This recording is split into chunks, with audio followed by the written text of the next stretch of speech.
DoorDash driver arrested after allegedly spraying pepper substance on customers' food in Indiana. Good day.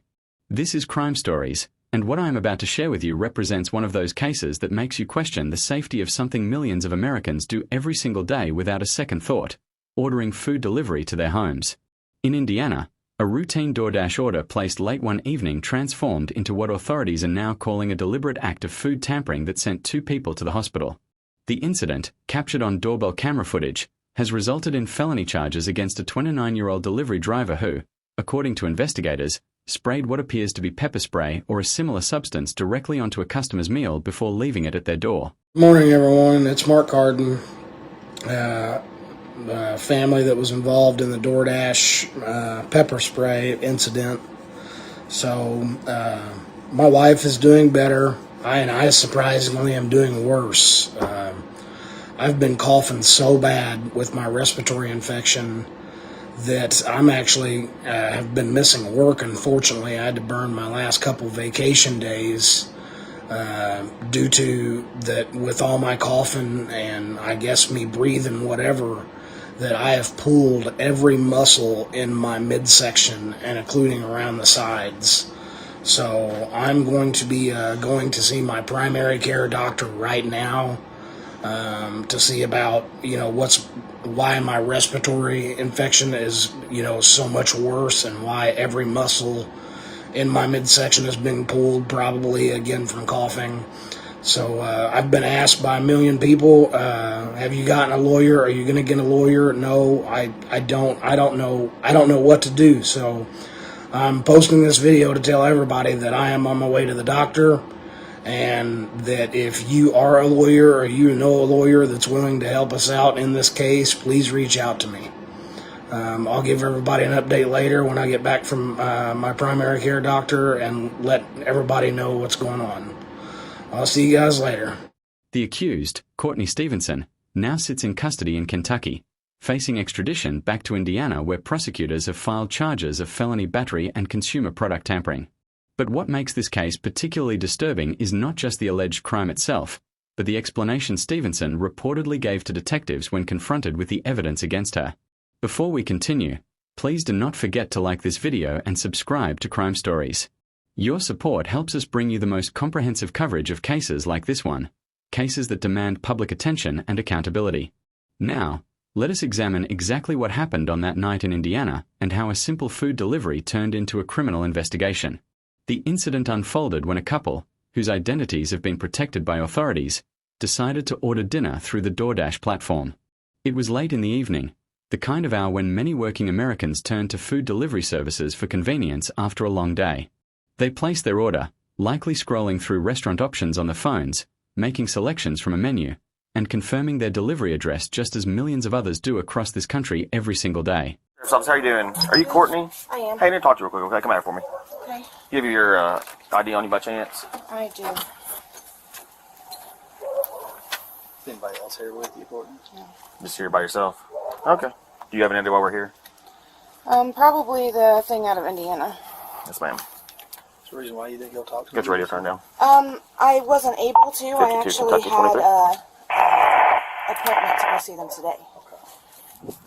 Yeah, so they're wanting you, so yeah, you're going to be going to jail today. You'll be in McCracken County Jail, and then Evansville, Vanderbilt County will come pick you up, okay? They didn't even press charges yet. You have a warrant. I've got on here, I looked up my name on the Indiana cases, and there's not even charges filed. You've got a warrant. They probably just filed them. Courtney's arrest warrant was pretty serious, too. Because she lives in Kentucky, she'll have to be held in jail until she can be extradited back to Indiana. You'll be arrested on a fugitive from justice warrant, okay?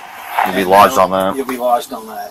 What they could not have known was that their meal was about to become evidence in a criminal case.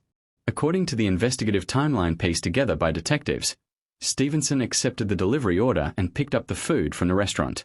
She then drove to the couple's residence to complete what should have been a straightforward transaction. But the doorbell camera installed at the home captured something that no customer would ever expect to see. Okay, and you can sit in our jail as long as you want. You don't have to waive extradition, but we can hold you up to 6 months on that. So if you waive extradition, that gets you back there quicker. To get a bond and face your charges. Then they'll give you a bond at that point. Does that make sense to you? So that's just, I mean, that's up your free right, whatever you want to do. If you don't want to waive extradition, you don't have to. But then at that point, in 6 months, they retrieve a governor's warrant. Right. Okay, so they're going to get you one way or the other, but it's a lot of paperwork and it's a lot of time that you have to sit down here. So Right. as quick as you can waive extradition would be. So I know you mentioned putting underwear on for you to go to jail. So we're both males, so we obviously can't go in there with you and watch you change. Once we have eyes on you with a warrant, we keep eyes on you. Okay. I'm okay with us going inside the house with you. You bringing a pair with you, and then if the jail lets you put on, that's fine. I'm more than welcome to let you put socks and shoes on before you go, but they're going to give you all when you get down there. So The footage, which has now become central to the prosecution's case, allegedly shows Stevenson approaching the door with the food order. But before leaving the delivery at the doorstep and departing, the video captures her pulling out what investigators believe to be a canister of pepper spray or a similar irritant substance. She then allegedly sprays this substance directly onto the food containers. After completing this act, the footage shows her leaving the property as though nothing unusual had occurred. The couple, unaware of what had been done to their meal, brought the food inside and began to eat. Within a short period of time, both individuals began experiencing severe physical reactions. The symptoms they suffered were consistent with exposure to pepper spray or capsaicin-based irritants, burning sensations in the mouth and throat, difficulty breathing, nausea, and other distressing physical responses. The situation deteriorated rapidly enough that medical attention became necessary. Both victims were transported to a local hospital where they received treatment for what doctors determined was exposure to a chemical irritant. Medical personnel documented their symptoms and provided care, creating a paper trail that would later become part of the evidence in the criminal case against Stevenson. But it was not until the couple reviewed their doorbell camera footage, searching for answers about what could have caused their violent illness, that they discovered the shocking truth. The video evidence revealed exactly what had happened to their food before they consumed it. Law enforcement was immediately contacted. Detectives with the local police department launched an investigation, and the doorbell footage became the cornerstone of their case. The video allegedly showed not just the act itself, but provided clear images that helped investigators identify the person responsible. Through the DoorDash platform records and the video evidence, authorities were able to identify Courtney Stevenson as the driver who had delivered the contaminated food. Investigators obtained warrants and began the process of locating Stevenson to bring her in for questioning. When detectives finally made contact with Stevenson and confronted her with the evidence, her response added another bizarre layer to an already disturbing case. According to law enforcement officials, Stevenson admitted to spraying a substance on the food. However, her explanation for why she did so struck investigators as implausible at best. Stevenson claimed, according to police reports, that she had seen a spider on or near the food containers and that she was attempting to kill the insect when she deployed the pepper spray.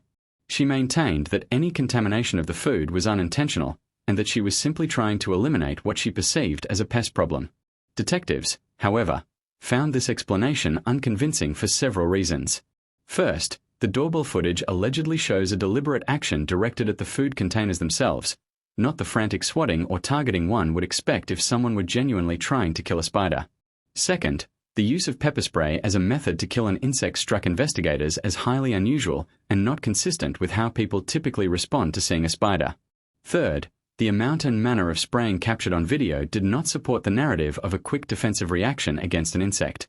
Law enforcement officials involved in the case have stated publicly that Stevenson's explanation simply did not add up when weighed against the video evidence and the circumstances of the incident.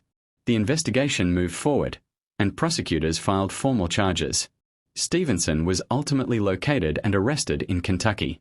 She now faces 2 serious felony charges: battery and consumer product tampering. The battery charge stems from the physical harm suffered by the 2 victims who consumed the contaminated food and required hospitalization. Consumer product tampering is a separate felony that addresses the deliberate contamination of food or other consumer products in a manner that could cause harm to others. Both charges carry significant potential penalties under Indiana law. If convicted, Stevenson could face substantial prison time, not to mention the creation of a permanent criminal record that would follow her for the rest of her life. The case also raises questions about her future employability, particularly in any position that involves handling food or making deliveries to private residences. As of the latest updates available in this case, Stevenson remains in custody in Kentucky while extradition proceedings move forward. Indiana authorities have filed the necessary paperwork to have her returned to their jurisdiction to face the charges in court. This process, while sometimes lengthy, is generally considered routine in cases where a suspect is arrested in one state for crimes committed in another.